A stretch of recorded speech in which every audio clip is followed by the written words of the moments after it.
ಚೂರು ನೋಡ್ಕೊಂಡು ಮಾತಾಡ. ನನಗೇನು ನಿನ್ನ ವೈಫಿ ಪಾರ್ಟ್ನರ್ ಹೆಂಡತಿ ಅಂತ ಕರೆಯೋ ಆಸೆ ಇಲ್ಲ.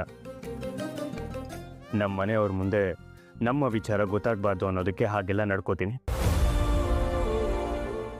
ನೀನು ಇದನ್ನೆಲ್ಲ ಅಡ್ಜಸ್ಟ್ ಮಾಡ್ಕೊಬೇಕು, ಬೇರೆ ಆಪ್ಷನ್ ಇಲ್ಲ. ಸರಿ ಆಯ್ತು ಬಿಡಿ. ಬೇಗ ಈ ಸೀರೆ ಉಟ್ಕೊಂಡು ರೆಡಿಯಾಗು, ಸತ್ಯನಾರಾಯಣ ಪೂಜೆ ಕೂತ್ಕೋಬೇಕು. ಅಲ್ಲ ಸಾಹೇಬ್ರೆ, ನಮ್ಮ ಒಪ್ಪಂದದ ಮದುವೆಗೆ ಈ ಪೂಜೆ ಶಾಸ್ತ್ರ ಇವೆಲ್ಲ ಬೇಕಾ? ಭೂಮಿ, ಇದು ನಮಗೆ ಸುಳ್ಳಿನ ಮದುವೆ ಆಗಿರಬಹುದು, ಆದರೆ ಮನೆಯವ್ರಿಗೆಲ್ಲ ನಾವು ನಿಜವಾಗ್ಲೂ ಮದುವೆ ಆಗಿ ಗಂಡ ಹೆಂಡತಿ ಆಗಿದ್ದೀವಿ ಅಂತಲೇ ಅಂದ್ಕೊಂಡಿರೋದು. 1 ವರ್ಷದವರೆಗೂ ನಾವು ಇದನ್ನೆಲ್ಲ ಕ್ಯಾರಿ ಮಾಡಲೇಬೇಕು, ನಮಗೆ ಬೇರೆ ಆಪ್ಷನ್ ಇಲ್ಲ.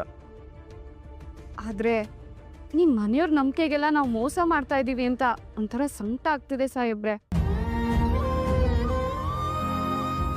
ನನಗೂ ಈ ಶಾಸ್ತ್ರಗಳನ್ನೆಲ್ಲ ಮಾಡಬೇಕು ಅಂತ ಇಲ್ಲ, ಆದರೆ ನಾವು ಬೇಡ ಅಂತ ಹೇಳಿದ್ರೆ ಮನೆಯವ್ರಿಗೆಲ್ಲ ನಾವು ಮದುವೆ ಆಗಿದ್ದೀವಾ ಇಲ್ವಾ ಅನ್ನೋದ್ರ ಬಗ್ಗೆ ಡೌಟ್ ಬಂದುಬಿಡುತ್ತೆ.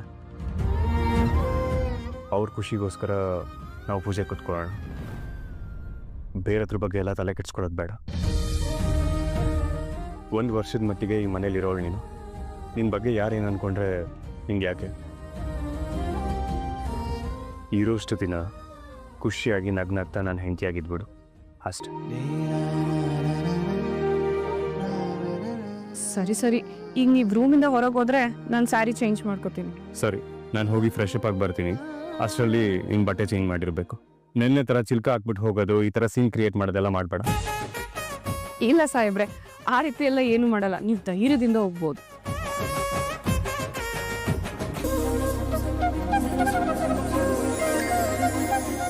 ಸಾಕ್ಷಾತ್ ಶ್ರೀಮನ್ ನಾರಾಯಣ ಮಹಾಲಕ್ಷ್ಮೀದೇವಿ ಜೋಡಿ ಇದ್ದಾಗಿದೆ ನಿಮ್ ಜೋಡಿ.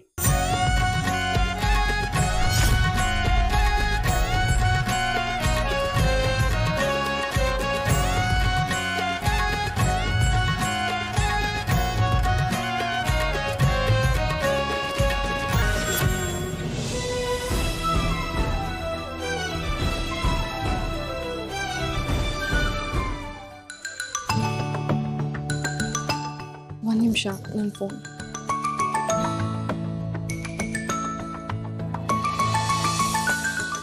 ಲಾಯರ್ ಫೋನ್ ಮಾಡ್ತಿದ್ದಾರೆ.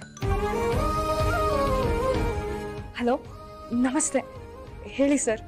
ನಮಸ್ಕಾರ ಭೂಮಿ, ನಾಳೆ ನಿಮ್ಮ ತಾಯಿ ಕೇಸ್ದು ಫಸ್ಟ್ ಹಿಯರಿಂಗು, ಅದಕ್ಕೆ ನೀನು ಕಾಲ್ ಮಾಡಿ ತಿಳಿಸೋಣ ಅಂದ್ಕೊಂಡೆ.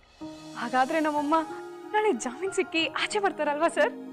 ಬೇಲ್ಗೆ ಅಪ್ಲಿಕೇಶನ್ ಹಾಕ್ತಿದ್ದೀನಿ, ನೋಡೋಣ ಏನಾಗುತ್ತೋ. ದಯವಿಟ್ಟು ಹೇಗಾದರೂ ಮಾಡಿ ನಾಳೆ ನಮ್ಮ ತಾಯಿಗೆ ಜಾಮೀನು ಕೊಡಿಸಿ sir, please. I will try my level best.